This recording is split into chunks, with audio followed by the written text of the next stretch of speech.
que constituem a mesa diretiva desta 20ª conferência, digníssimas autoridades presentes ou representadas, excelentíssimas senhoras, excelentíssimos senhores, queridas irmãs, queridos irmãos espíritas, caras amigas e amigos que nos acompanham através da internet, nossos votos de muita paz. Inicialmente, pedimos licença para proferirmos a conferência da noite sentado, em razão de problemas da saúde e recomendação médica. Também gostaríamos de agradecer, profundamente sensibilizado, o belo gesto do coral Ildefonso Correia, apresentando uma das suas músicas, naturalmente em homenagem à Mansão do Caminho, através de mim. Indubitavelmente, vivemos uma hora paradoxal. O homem e a mulher das estrelas não encontraram ainda o caminho da vida interior. Para os ocidentais, a grande jornada na filosofia grega esbarra com as indagações tormentosas a respeito da morte, tentando equacionar o que é a vida, qual é o objetivo de viver, qual a razão do sofrimento e do destino. Os pré-socráticos procuraram penetrar na psique ancestral e desenharam para o futuro ideias que a realidade da física quântica vem demonstrar serem legítimas.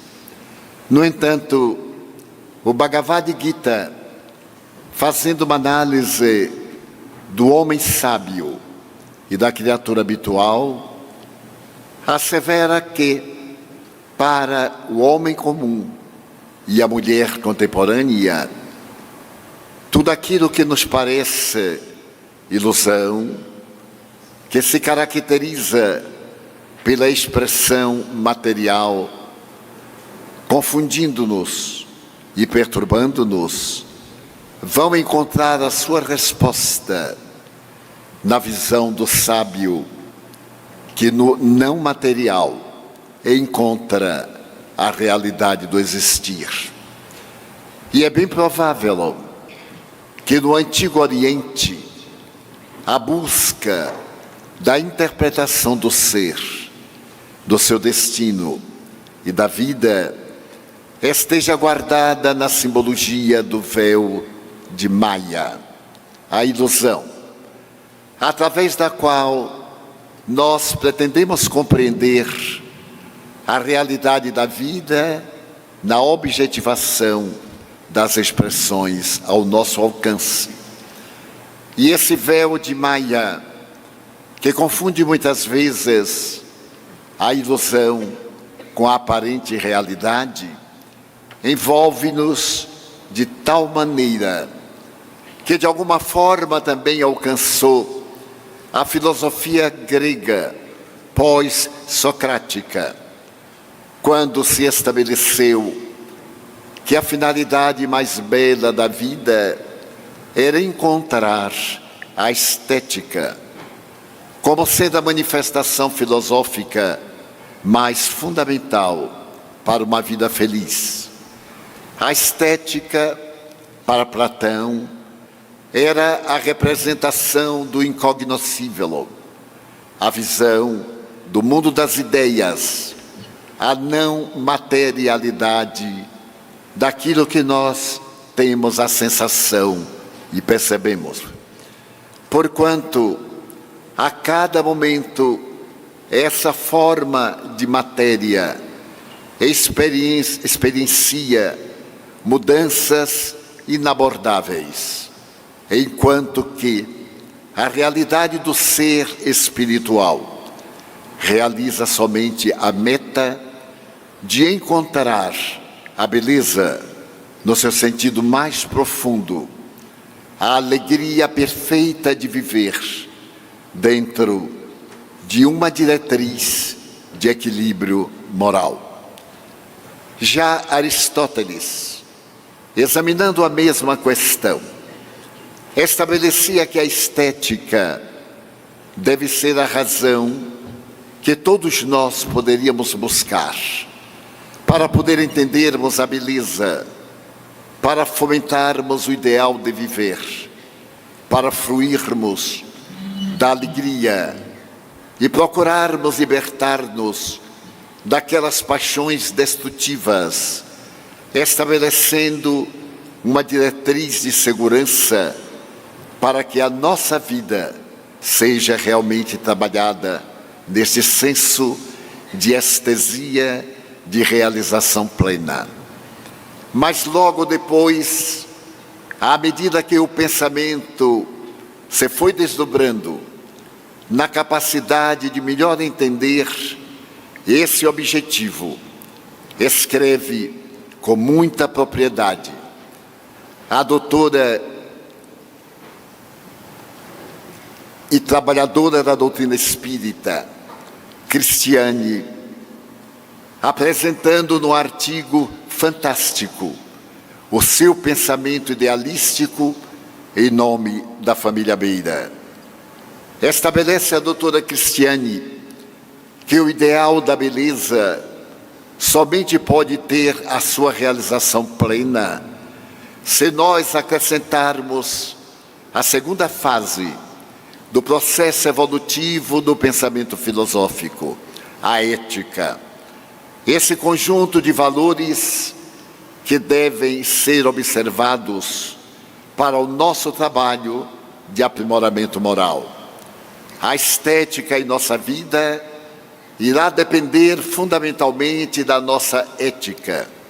E é inevitável que essa ética, mais tarde trabalhada por Jesus Cristo, fundamente-se essencialmente no dever de servir e, acima de tudo, de amar. Mas fazendo-se uma análise do progresso do pensamento, as interrogações tornaram-se mais profundas. E depois de passar pelo pensamento de Cristo, que encontrava na estética do amor e na ética da solidariedade humana as razões únicas para uma existência feliz na Terra, o pensamento tornou-se fundamental para explicar tudo aquilo que constituía mistério. A ignorância coroando de superstição, e nasce o empirismo da investigação, mais tarde científica.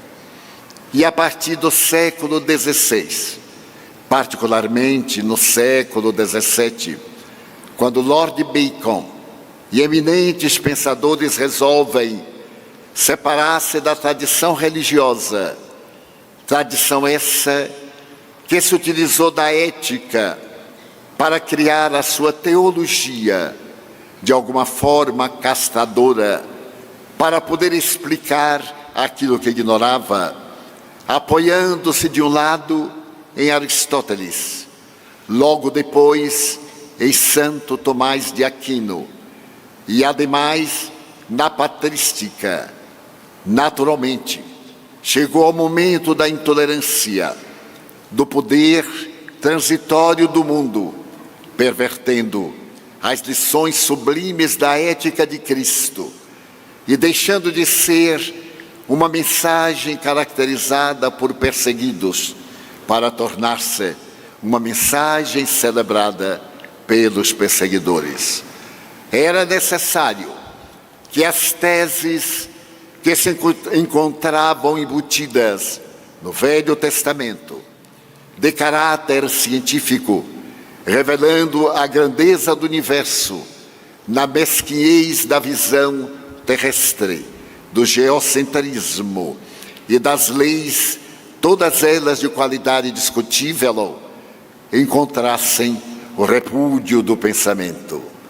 Desde quando foi apresentado o primeiro telescópio doméstico por Galileu Galilei, e logo depois demonstrada a esferosidade da Terra e a sua movimentação em torno do Sol, e ao mesmo tempo a movimentação dos demais astros, que se tornou indispensável abandonar a ética teológica cega para a investigação dos fatos, dando lugar à ciência empírica e mais tarde ao cientificismo.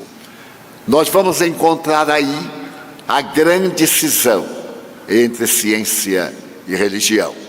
O renascimento do atomismo grego, que da sua oportunidade lutara contra o pensamento idealista de Sócrates, Platão e Aristóteles, contra o espiritualismo, abrindo espaço para a profunda negação, para o niilismo, permitindo que no século XIX, Molenschott, Büchner e Carlos Vogt declarassem na condição de químicos alemães que eram, que o cérebro produz o pensamento, da mesma forma que o fígado produz a bilis e os rins produzem a urina. Deus era nada mais do que uma produção do pensamento, dos neurônios, estimulados pelas tradições religiosas.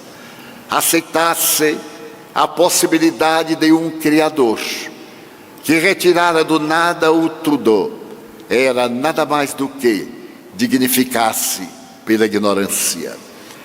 A Revolução Francesa, que teve por objeto oferecer à sociedade a liberdade, a fraternidade, a igualdade, acabar com o direito divino dos reis, libertar a cultura das grandes hierarquias do poder, da tradição e da hereditariedade. Também, no dia 5 de novembro de 1791, na Catedral de Notre-Dame, fez-se representar, através de um jovem idealista que proclamou a desnecessidade de Deus e permitiu que uma procissão, saindo da intimidade da grande catedral gótica, apresentasse a Deus a razão, a jovem bailarina do Teatro da Ópera, Candeio, vestida à Babilônia, enquanto o jovem orador proclamava: ali está o Deus que a França passava a acreditar, libertando-se da tradição clerical e, de imediato, apagando de todo o país o nome das vias públicas,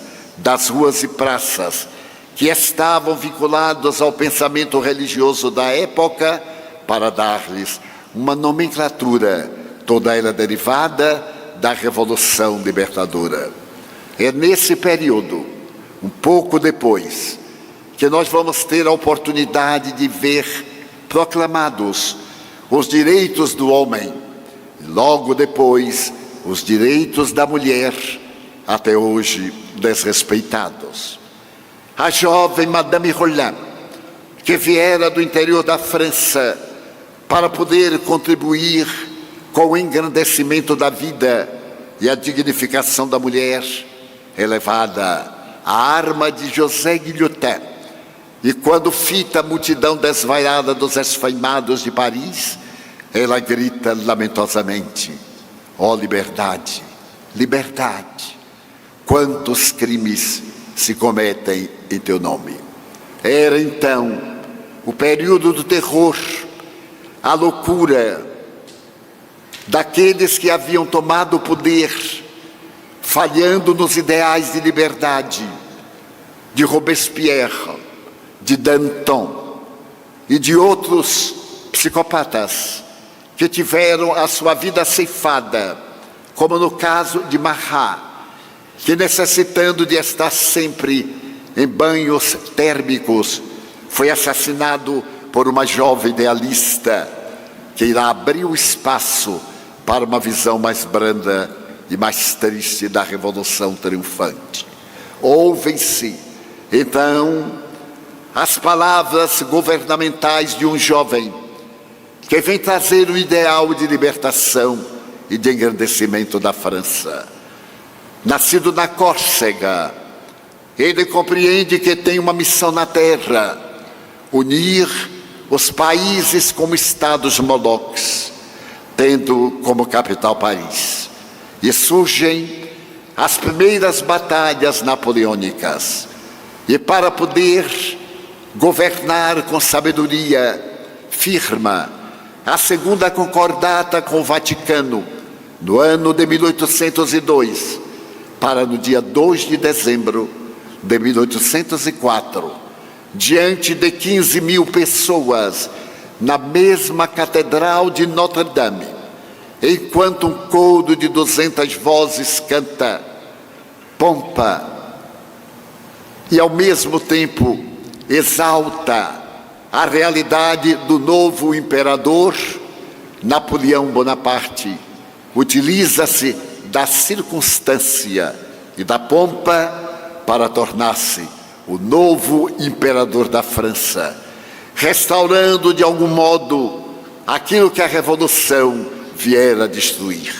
Mas, de maneira peculiar, nesse mesmo ano de 1804, 2 meses antes, na cidade de Lyon, a velha cidade romana, que um dia foram as Gálias, nasce em um pequeno burgo, em uma casa de banhos, na rua Salat, Hippolyte Léon Denis Rivaio. O grande imperador vai receber, em uma noite de 31 de dezembro, na mudança do século, conforme a extraordinária narração do espírito Humberto de Campos, através da mediunidade apostolar, do mediumato de Francisco Cândido Xavier, a revelação de que estaria este novo homem diante do desfile dos grandes heróis dos séculos transatos, e de Napoleão recém-adormecido, aquele mesmo César das Gálias que atravessara o rio Rubicon, que conquistara o Egito e fora assassinado nas escadarias do Senado por Brutus, que passava como seu filho, para que pudesse curvar-se na grande missão de preparar essa mesma Gália para um período de paz, de permanente amor, para uma era real de fraternidade, de solidariedade e de igualdade humana. Mas a sede de vitórias do antigo César leva-o a batalhas interminas, até o fracasso diante do general Inverno na Rússia, ou a lamentável batalha perdida ao almirante Nelson, que agora leva-o ou manda-o ao exílio, depois da derrota imensa na Bélgica, na batalha que se fez célebre, e o declínio deste homem ímpar, que trazia a grande missão de espalhar a língua francesa na Europa e pelo mundo, para algo que viria depois, morre de maneira misteriosa no dia 5 de maio de 1821, ainda no exílio. E a sua mãe, estando em Roma, onde se encontrava sua filha Paulina, é dominada na mesma hora por uma estranha visão e volta-se para o público que a cerca, envolvendo-a e a Paulina em grandes homenagens, e diz: meu filho acaba de morrer, eu o vejo aqui dando-me a fatídica notícia.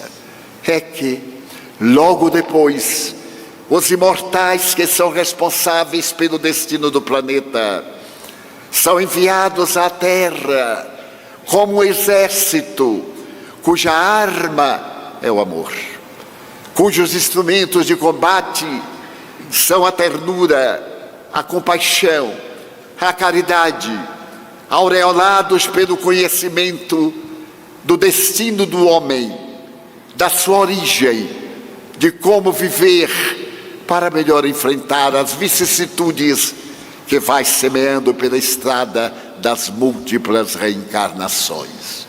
E no dia 18 de abril de 1857, mais ou menos às 10 horas da manhã de um sábado, na Galeria d'Orléans, em Palais Royal, na Librairie d'Anty, é apresentado o livro que assinala a era da imortalidade da alma, que responde pela comunicabilidade desses mesmos espíritos, demonstrando que a vida, conforme assinalada pelo apóstolo Paulo, é única, e que logo depois vem o julgamento, mas ela é apresentada através de existências múltiplas, em que o espírito entra e sai do corpo, sem entrar nem sair da vida, desde quando criado, simples e ignorante, vai se aformoseando,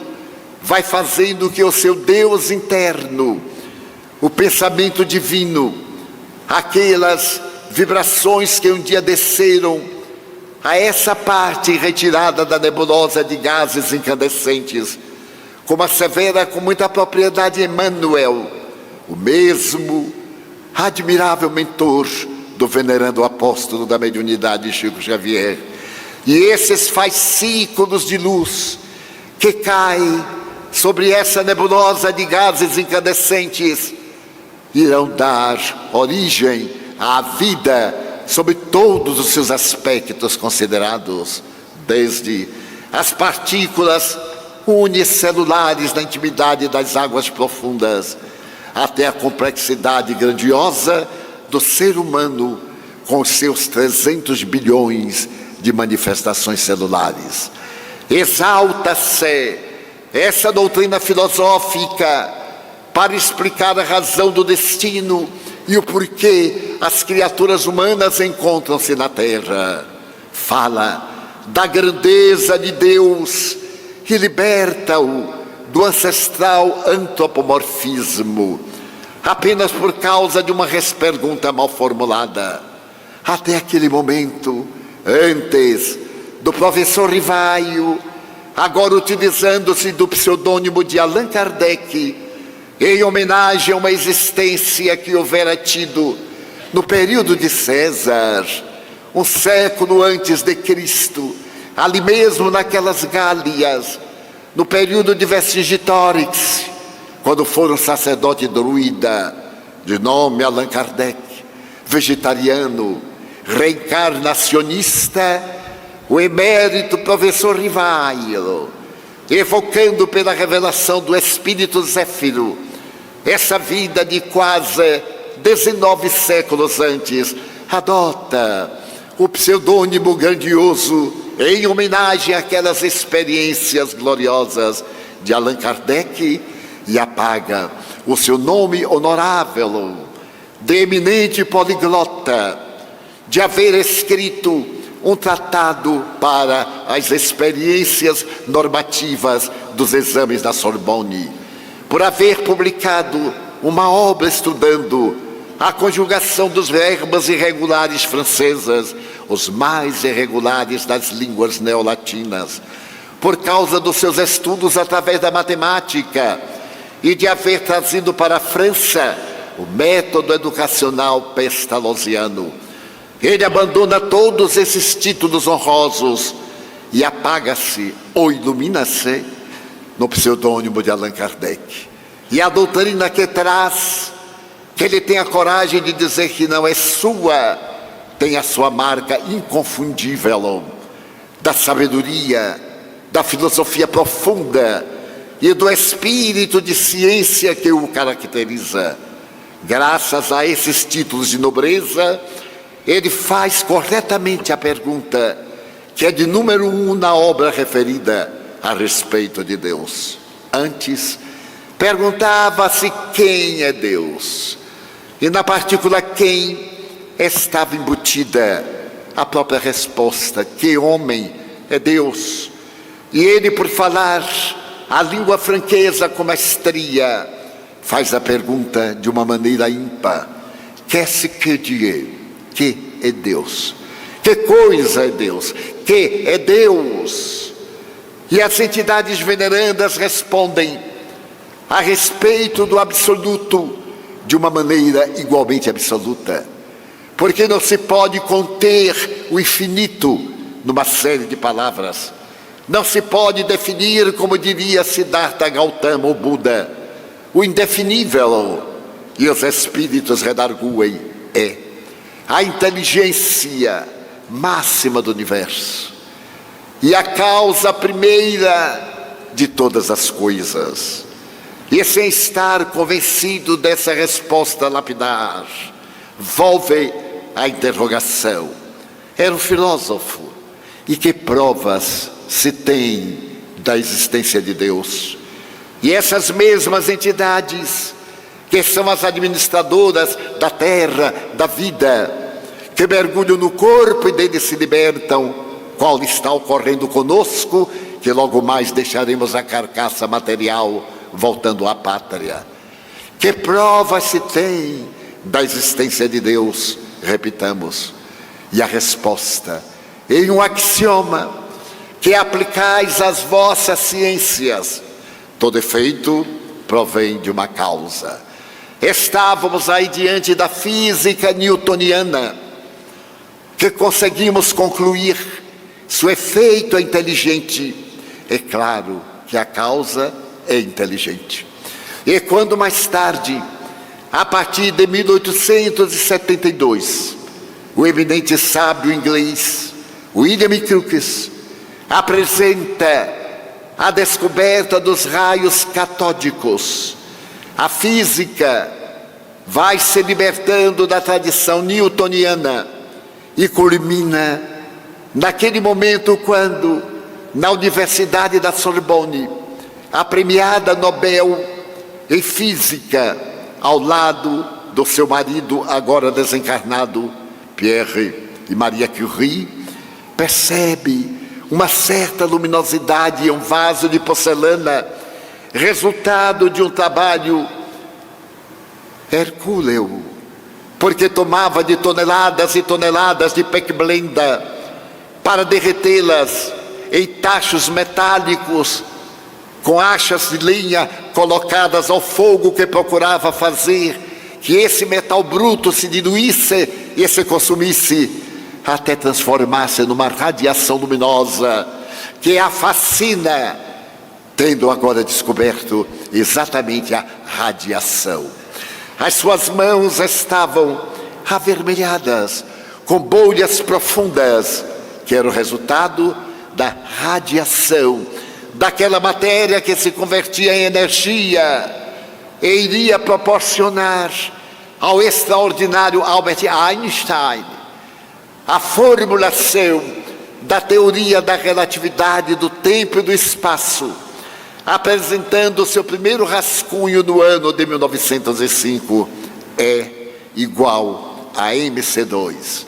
O mundo sofreria uma revolução dantes jamais imaginada. Por volta de 1923, os notáveis mestres da física na Escandinávia, na escola dinamarquesa, apresentam mais uma das grandes peculiaridades, a teoria da complementaridade, permitindo que os notáveis estudiosos da física estabelecessem que, em realidade, tudo no universo é energia. A matéria é energia condensada, e a energia é a matéria dissociada. Aliás, repetindo palavras do espírito André Luiz, na memorável obra que nos lega, através da mediunidade de Chico Xavier, de que a energia é nada mais do que matéria descongelada, e matéria é energia congelada. A mesmíssima coisa, com palavras similares.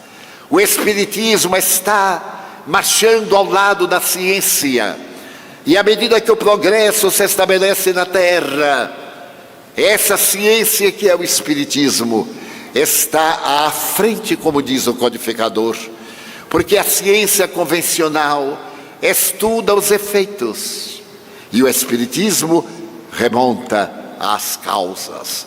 Aparece então uma mudança total também na filosofia. Antes, asseverávamos que era necessário ver para crer. Ironizávamos a figura de Tomé, que desejou ver a chaga para crer que era o Cristo redivivo.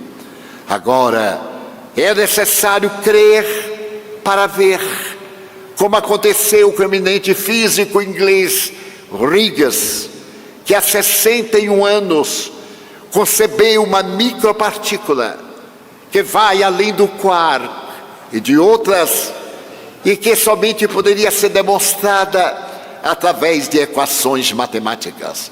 E após 60 anos, no ano que passou, através do choque de prótons no desacelerador de partículas entre a França e a Suíça, surge uma partícula nova.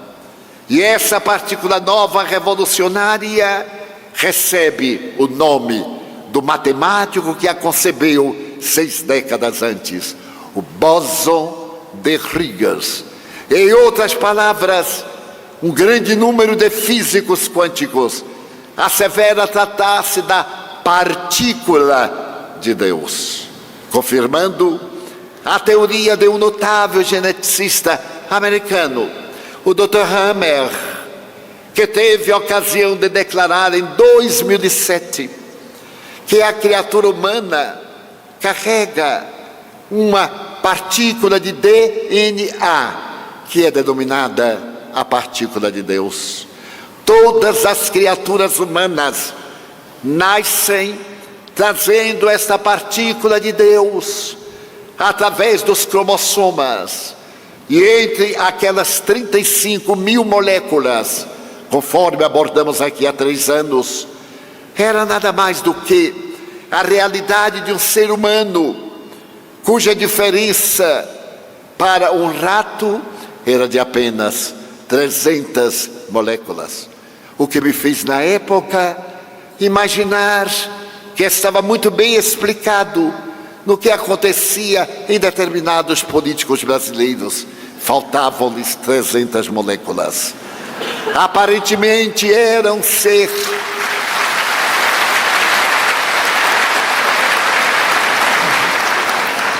portador das 35 mil constituições moleculares. Mas como lhes faltavam essas 300, tornaram-se bem especiais. Mas a doutrina espírita continua agora perfeitamente, permitindo que a física quântica nela se apoia, quando nos disse que no universo existem apenas 3 princípios: Deus, o espírito ou a energia pensante e a matéria. Se existe a energia pensante, é óbvio que existe a energia não pensante. Então Allan Kardec e os espíritos precedem a física quântica em quase 50 anos, mostrando que o conhecimento vem da erraticidade, do mundo das ideias de Platão, da erraticidade, como denomina Allan Kardec, para que nos dias da atualidade pudéssemos estar alcançando o macrocosmo e interpretando um grande número de enigmas que faziam movimentar o pensamento em torno das galáxias. Os astrofísicos apoiados agora na realidade da própria ciência, chegam a asseverar que esse universo não se autofez. E mesmo na teoria do Big Bang e nas afirmações de Stephen Hawking, desencarnado há poucas horas, existia sim, as duas partículas que se neutralizavam, até o momento quando uma delas se potencializou e produziu o grande choque, cujo ruído ainda hoje é captado pelos telescópios ou telescópios estelares que hoje circulam em volta da Terra. Há de perguntar-se, muito bem, o universo começa daí, mas não será que o universo começou das duas partículas? Ou melhor, diante das duas partículas que apareceram, e ele não teve tempo de explicar o que é que havia antes dessas duas partículas. Mas naturalmente, a partir da próxima semana, mais lúcido, ele vai saber que essas partículas constitutivas daquelas do Big Bang vieram do pensamento cósmico da divindade. Escrevendo a uma amiga, exaltando a grandeza deste homem incomparável, dizíamos que era de lamentar que ele perseverasse no ateísmo. E ela deu logo um salto quântico e me disse, mas isso ninguém sabe. E ele responde, não, ninguém sabe, mas ele o declarou várias vezes, que para explicar o universo não tínhamos necessidade de Deus. E agora, ele compreendeu o universo, mas com toda certeza está precisando de Deus, para melhor ampliar o seu pensamento e em breve retornar, para poder explicar o que ficou incógnita, porque ainda não podemos compreender o absoluto em nossa relatividade e em nossa infinitez. Então essa doutrina extraordinária avança da filosofia científica do Livro dos Espíritos para a ciência das comunicações. Esse extraordinário compêndio que não pode ser superado pela parapsicologia, pela psicotônica, pela psicobiofísica, pelas manifestações materiais, por ser a obra mais notável jamais escrita a respeito dos fenômenos de ultratumba ou da paranormalidade humana. Porque Allan Kardec, com uma sabedoria incomum, pergunta, há espíritos? E depois de analisar essa primeira questão do primeiro capítulo, parte para chegar à psiquiatria e asseverar no capítulo 23 que um grande número dos pacientes que habitavam os hospícios, denominação da época, em realidade não eram loucos, eram médiuns obsidiados.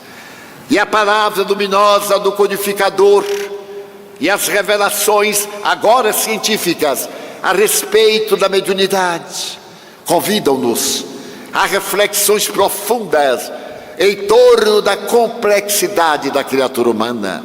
Não é apenas um feixe de nervos, de ossos e de carne, regido pela consciência, mas é um espírito imortal, cuja consciência emerge no corpo intermediário ou perispírito e vai decodificada pelos neurônios cerebrais e imantada em todo o corpo através dos glóbulos brancos e vermelhos.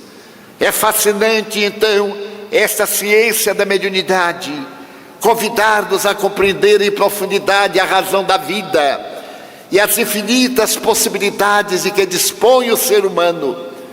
Como está interrogado por Jesus, não vos foi dito que sois deuses, que podeis fazer tudo o que eu faço e muito mais, se quiserdes? Mas a mensagem gloriosa dessa filosofia científica não para aí. Vem a ética moral. A ética moral do Cristo. A Kardec não importa se foi dito isto ou aquilo, mas importa essencialmente os princípios éticos, morais, aquilo que Jesus viveu, aquilo que nos ofereceu, nesta proposta estético-ética do amor.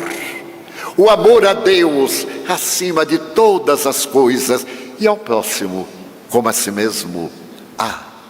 E Chico Xavier dirá, na sua humildade ímpar, se eu tivesse poder, se eu dispusesse do menor recurso, se me fosse facultada a possibilidade de fazer algo pela sociedade, se eu dispusesse de um recurso mínimo que fosse, eu colocaria uma placa em todas as aldeias, cidades, metrópoles, megalópolis da humanidade, dizendo, não faça a outrem o que não desejar que lhe façam a você. O outro postulado de Jesus, que não veio fundar uma religião. As religiões foram fundadas pelos teólogos, que nos veio trazer o amor, porque Deus é amor, na expressão profunda de João Evangelista. Amor esse vivido por Jesus, que jamais se defendeu, jamais agrediu, embora o rigor da sua disciplina, da coragem de repreender os céticos e cínicos, os perturbadores que tentavam obstaculizar-lhe a marcha, chamando-os de sepulcros caiados de branco por fora e dentro podridão, mas dizendo com essa energia do amor, que não tem mágoa nem ressentimento, nem o diz para humilhar, senão usa da veemência para despertar. Então surge o Evangelho segundo o Espiritismo, trazendo a dúlcida presença de Jesus, este homem que dividiu a história, que pôde cantar as mais belas sinfonias às margens de um lago que se denomina mar, o lago de Genezaré, o mar da Galileia, que foi aplaudido pelas ondas a beijarem as praias com as suas espumas como rendas, enquanto ele cantava em um monte de pequena estatura o sermão, as bem-aventuranças. Ninguém nunca foi capaz de dizer o que ele disse. Assim diziam os judeus, em outras palavras. Mas quem é esse homem? Ele fala como todo mundo fala, mas ninguém fala como ele fala, porque ele falava com autoridade. A sua alma era a manifestação do poema da divindade para os nossos corações. Era a resposta de Deus às lágrimas terrestres que ele previra quando falou que deveria voltar à casa paterna. E os discípulos disseram, não nos deixes órfãos, naquela última viagem a Jerusalém. E compadecido de nós, que talvez tenhamos percorrido aquelas estradas áridas do deserto da Judeia, ou frescas e romanescas da Galileia formosa, ou ainda mais áridas da Pérea, eu não vos deixarei órfãos. Quanta ternura! Eu mandarei alguém consolar-vos. Eu mandarei o Paracleto, o Espírito de verdade, para que ele repita as minhas palavras e vos diga coisas novas que ainda não podeis entender. E nasce ali a promessa de uma doutrina que abarca aquilo que hoje podemos entender graças à tecnologia de ponta, graças à cibernética, graças às ciências avançadas da psique, que podemos entender a alma que vai além da psique convencional grega, o ser que somos no corpo que estamos. E ao mesmo tempo, o grande consolo. Eu me recordo de um pensador francês de nome Bossuet, que certo dia na Academia de Letras em Paris, teve a oportunidade de dizer, dai-nos uma religião científica, que não fique em palavras, mas seja trabalhada em fatos. E me recordo de Ernesto Renan, no dia 22 de maio de 1862, no Collège de France, dando a aula inaugural, cético, materialista, e levantando-se para começar a sua aula gloriosa diante da cultura europeia que o foi ouvir, Jesus é um homem incomparável. E nesta frase, falar a respeito daquele homem que foi envolvido pelas teologias complexas e muitas vezes apaixonadas das doutrinas religiosas, mas que em realidade não era divino, tríplice, para Ernesto Renan, como para nós outros. Ele era um homem, mas não como nós. É um homem extraordinário. Esse Jesus que mirava o ser e penetrava no seu inconsciente profundo, e também penetrava no seu neocórtex, para perceber o que ali estava inscrito, e então podia sentir na sua compaixão a piedade pelas nossas lágrimas e pelas nossas dores. Ele não veio pôr remendo novo em tecido velho e gasto, porque o rombo é maior, nem veio colocar o vinho capitoso em odres sujas para não avinagrá-lo. Ele veio libertar almas. Esta é a função da doutrina espírita na atualidade. Chegar os tempos de nós entendermos que a mensagem do Consolador não é a mensagem do solucionador. É a mensagem de quem consola, mas quem consola esclarecendo, dando-nos a certeza inabalável da imortalidade da alma e da justiça divina, através das reencarnações, falando-nos com a beleza lírica de que se aproveita Leon Denis para cantar o problema do ser, do destino, da dor, e estrelas luminíferas da codificação kardeciana. Mas este evangelho de libertação, ao tocar a nossa alma e repetir que estava voltando como os transviados filhos de Israel, estava voltando conforme prometera. Esse mesmo Senhor de nossas vidas, que apaixonou mais de 1 milhão de pessoas, que se ofereceram em holocausto por amor a Ele, de Nero a Diocleciano, e que ainda hoje, em milhões de almas, agasalha a sua ternura e a sua docilidade, conclamando-nos, nesses dias chegados, à compreensão dos nossos deveres em relação aos nossos direitos.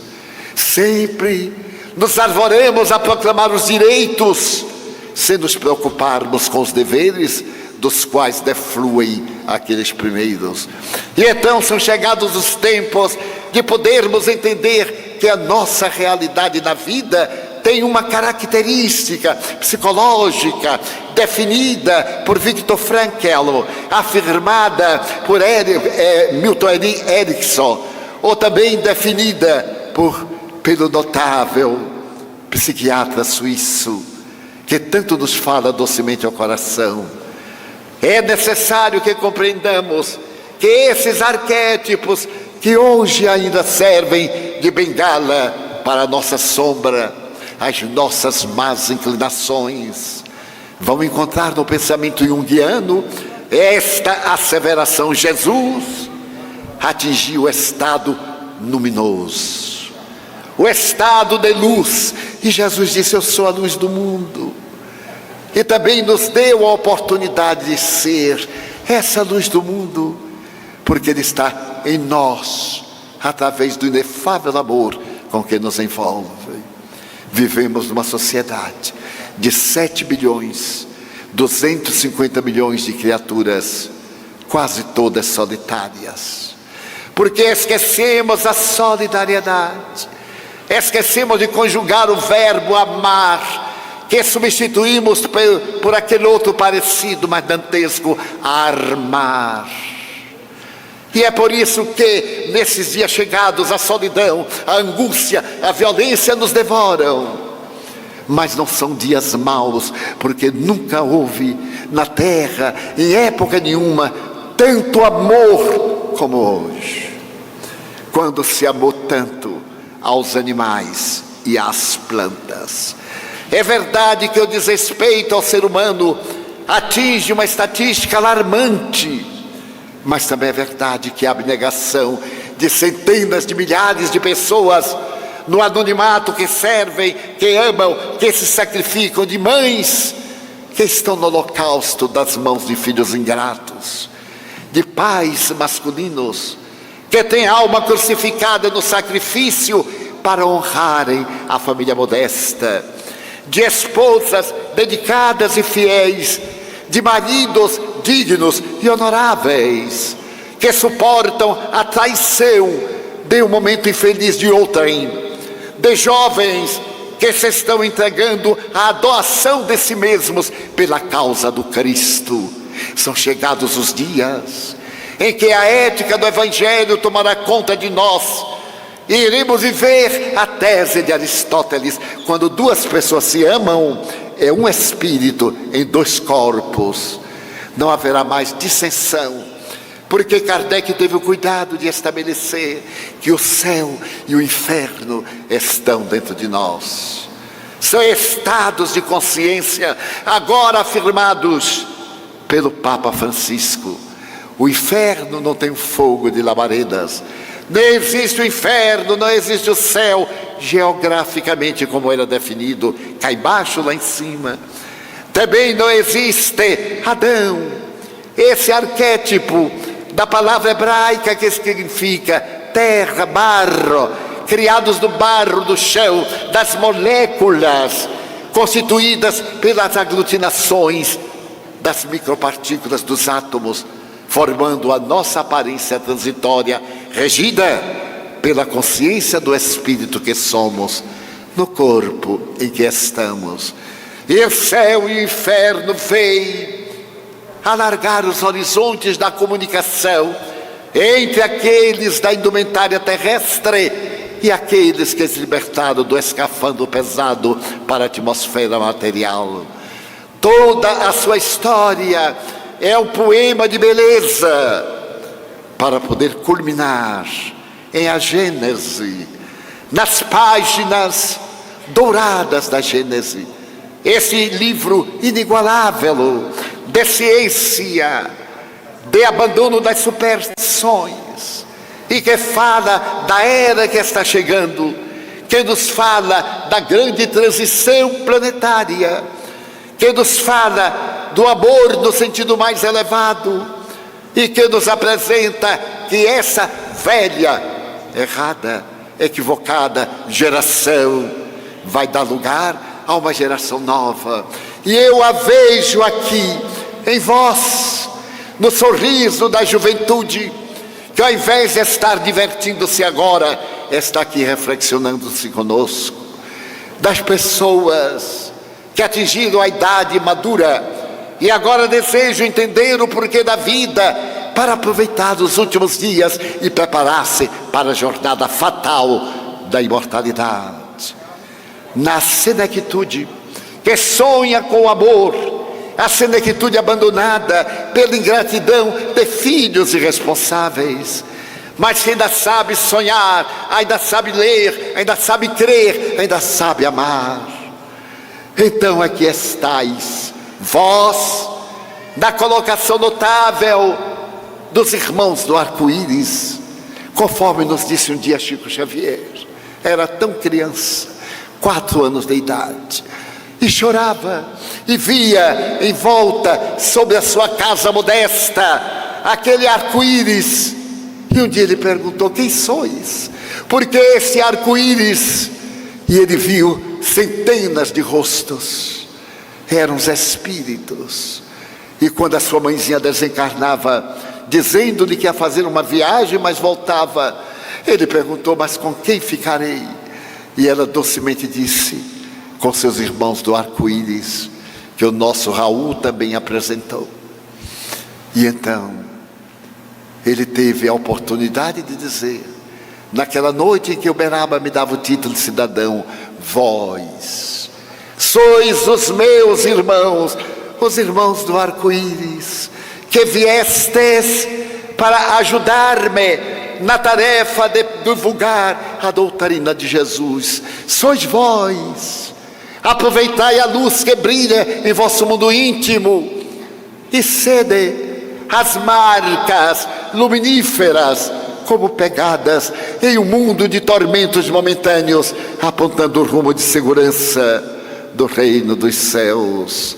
São chegados, sim, os dias da plenitude, os dias em que Maia cai e a sua cortina que nos ilude, transformando fantasia em realidade, ilusão em esperança, Maia cede lugar a essa estética da fraternidade no trabalho, na solidariedade, na tolerância, e seremos conhecidos por muito nos amarmos, como ele havia dito e como Kardec acentuou, tornando-nos melhores cada dia, hoje mais do que ontem, amanhã mais do que hoje.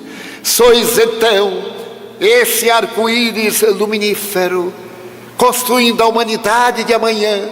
Não recalcitremos, porque o chamado da verdade é inexorável. Por mais que posterguemos, ele nos espera adiante. E como Jesus prometeu que nunca nos deixaria órfãos, ei-lo que repete na boca de Francisco: Senhor, permiti que eu faça paz onde haja guerra, a esperança onde medre o desespero, mas também que no seu canto às criaturas possamos dizer: bem-aventurada irmã morte, que nos libertas dos desafios e das dificuldades terrenas. E ao invés de temer, ao invés de lutar contra, abramos os braços da solidariedade para não termos solidão. E vejamos em cada alma a necessidade do irmão. Penetremos no seu íntimo e ao invés de usarmos esse veículo da comunicação virtual, amar alguém do outro lado da terra, não deixemos de amar alguém ao nosso lado, a quem nós deixamos de enxergar e se transformou invisível ante a nossa aturdida visão. Que amemos sim lá, mas que não esqueçamos de cá. Que olhemos nossos pais idosos, nossos amigos carentes, alguns que sorriem para esconder a máscara da dor, alguns que parecem muito felizes nesse palco do Facebook, para poderem ter a ilusão de Maia para a realidade da alma imortal. Então, ao invés de nos refugiarmos na violência, de fazermos a projeção dos nossos conflitos, paremos para meditar. E nestes 3 dias, examinemos como são estes novos tempos, através das vozes dos céus, que se utilizarão de alguns companheiros devotados que se entregam ao Espírito do Senhor, para que haja um novo Pentecostes, e nós, aqueles párias, ou aqueles convidados, possamos ser elegidos e cantarmos em uníssono: meu Deus, meu Deus. Enquanto a maioria reclama e proclama a sua dor, eu te quero dizer: eu te amo. Muito obrigado, Senhor, por tudo que me deste, por tudo que me dás. Muito obrigado pelo ar, pelo pão, pela paz. Obrigado pela beleza que os meus olhos veem no altar da natureza. Olhos que fitam o céu, a terra e o mar, que acompanham a ave ligeira que voa fagueira pelo céu de anil e se detém na terra verde, salpicada de flores em tonalidades 1000. Muito obrigado, Senhor, porque eu posso ver meu amor. Mas diante da minha visão, eu constato os cegos que se debatem na escuridão. que tropeçam na multidão, que choram na solidão. E por eles eu oro e a Ti eu imploro com miseração, porque eu sei que depois desta dor no Teu reino de amor eles também enxergarão.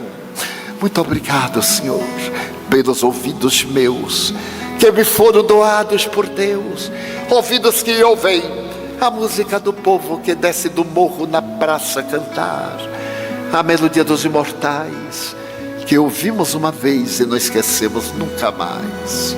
A voz melodiosa, canora, melancólica do boiadeiro, e a dor que chora e que geme no coração do mundo inteiro. Pela minha faculdade de ouvir, pelos surdos eu te quero pedir, porque eu sei que depois desta vida, na outra lida, eles voltarão a sentir. Obrigado pela minha voz, mas também pela voz que ama, que canta, que alfabetiza, que ilumina, que legisla, que trauteia uma canção, e que o Teu nome profere com dúlcida emoção. Diante da minha melodia, eu quero rogar pelos que sofrem de afasia. Eles não cantam de noite, eles não falam de dia. Oro por eles, porque eu sei que depois desta prova na vida nova, eles cantarão. Obrigado pelas minhas mãos, pelas Suas mãos que aram, que semeiam, que agasalham, mãos de ternura, que libertam da amargura, mãos que apertam mãos de adeuses, que limpam feridas, que enxugam suores das vidas, pelas mãos que atendem a velhice, a dor, o desamor, pelas mãos de sinfonias, de psicografias, de poesias, de cirurgias, que atendem o filho no seio de um corpo alheio, e pelos pés que me levam a andar sem reclamar. Obrigado, Senhor, porque eu posso bailar, mas diante do meu corpo perfeito eu te quero rogar, porque eu vejo na terra aleijados, paralisados, incapacitados de andar. Eu oro por eles, porque eu sei que depois desta expiação, na outra reencarnação, eles também bailarão. Obrigado por fim, pelo meu lar. É tão maravilhoso ter um lar. Não importa se é um duplex, um ninho, uma casa no caminho, um bangalô, seja lá o que for, mas que dentro dele exista a figura do amor, amor de mãe ou de pai, de mulher ou de marido, de filho ou de irmão, a presença de um amigo que nos dê a mão, um gato ou um cão, porque é muito triste viver na solidão. Mas se eu a ninguém tiver para me amar, nem um teto para me agasalhar, nem uma cama para repousar, nem assim eu reclamarei. Pelo contrário, eu te direi: obrigado, Senhor, porque eu nasci. Obrigado, Senhor, porque eu creio em Ti. Pelo Teu amor, obrigado, Senhor, pela Sua atenção. Muito obrigado, senhores.